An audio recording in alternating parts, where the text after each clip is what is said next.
Hey there, welcome to OAuth and OpenID Connect series from 100bytes.com. Till now we have seen about the introduction of specification, service discovery endpoints, how do we register the OAuth client using various flows, how did we get the access tokens, ID token, reference tokens, and how did we renew the expired access token, and how did we introspect and revoke the tokens. So in this video we'll see about the OAuth client authentication methods. Whenever you want to use the OAuth server, you need to be registered as a client in the OAuth server. That client is called an OAuth client. So OAuth2.0 and OpenID specification talks about the various ways how this OAuth client will authenticate with the OAuth server when performing the OAuth flows to get the tokens which is required to access the protected resource from the resource server. In the first video we have seen that this series will going to explain the 4 ways like how this OAuth client will authenticate with the OAuth server. In this video we will see how this OAuth client authenticate with OAuth server using the client secret basic and client secret post method. The client secret basic is similar to our HTTP basic, where the credential has to pass as an authorization header. So the credential is like you have to prepare it like OAuth ID colon OAuth secret, which is nothing but a client OAuth client ID colon OAuth client secret. Here this colon is important, so it has to be present between the ID and the secret. Concatenated with this has to be encoded. This concatenated string has to be base 64 encoded, and it has to be appended with the basic keyword and passed in the authorization header.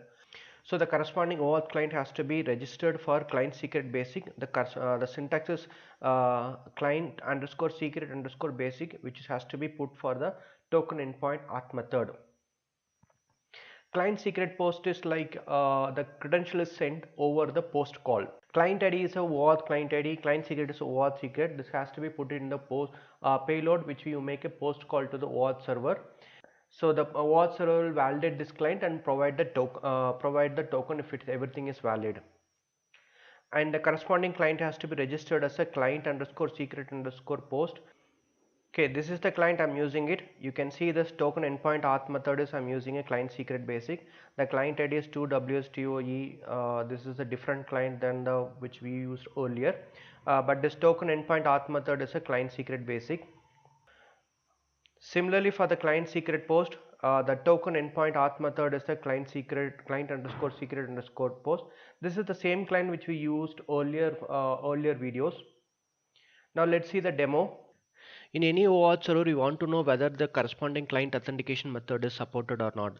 This can be this information we can get it from the service discovery endpoint, as I explained earlier. So I have opened the service discovery endpoint. So you can see here like this is the token endpoint auth method supported. Here it supported client secret basic, client secret post, jot, private key jot, pub key TLS, client auth, and none is one like where the no authentication is done from the OAuth client. Okay, let me first hit the client secret basic. So it made a post call and it got the response. Let's investigate the payload. So the URL hit is the token. So I'm using this resource owner flow for this client secret basic method. So that's why I pass the grant type password and the client ID you see here whatever it is, and the corresponding username password. You can see like there is no OAuth client ID and the OAuth secret is not passed, but it is passed in the header, and we got the response for this. Okay, now we will see about the client secret post. Yeah, now also we got the response for the post method. So this method also uses the resource owner flow. That's why I'm using a grant type as a password. You can see now I'm passing a client ID and the client secret in the post call itself, and the corresponding username and password. This is the difference between the client secret post and the client secret basic, where in the client secret basic we will pass the encoded credential in the header, while in the secret post we'll pass it in the post call itself. Let's do the code walkthrough. So it starts with the main gate. So here like client secret basic auth method is mounted on client secret basic. Similarly, client secret post and its corresponding client ID and the secret are mentioned in the OAuth2.0 class. So you can see here client ID basic auth for this one and client ID post auth.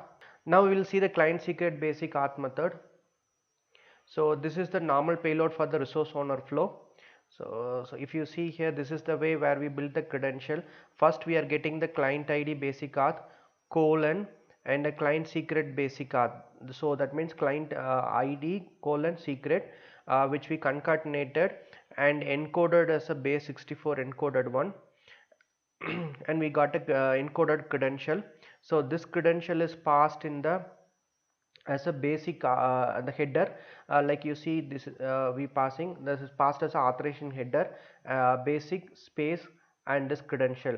This is how you need to pass. This is similar to our HTTP basic authentication method, and we made a post call and we got the response, and similar to this earlier flow we got the token and we put it in the HTML page. Now this is about the client secret post. Client ID and client secret is passed in the body itself. So that's why we're preparing the payload. After building the payload, we are making the post call using the Jersey web client, and we got the response, we got the token, and we present it. This is the way we need to perform the client secret basic and client secret post. In the next video, we will see about the client secret JART and private key JART authentication method. For more tutorials, visit 100bytes.com. Thanks for watching this video.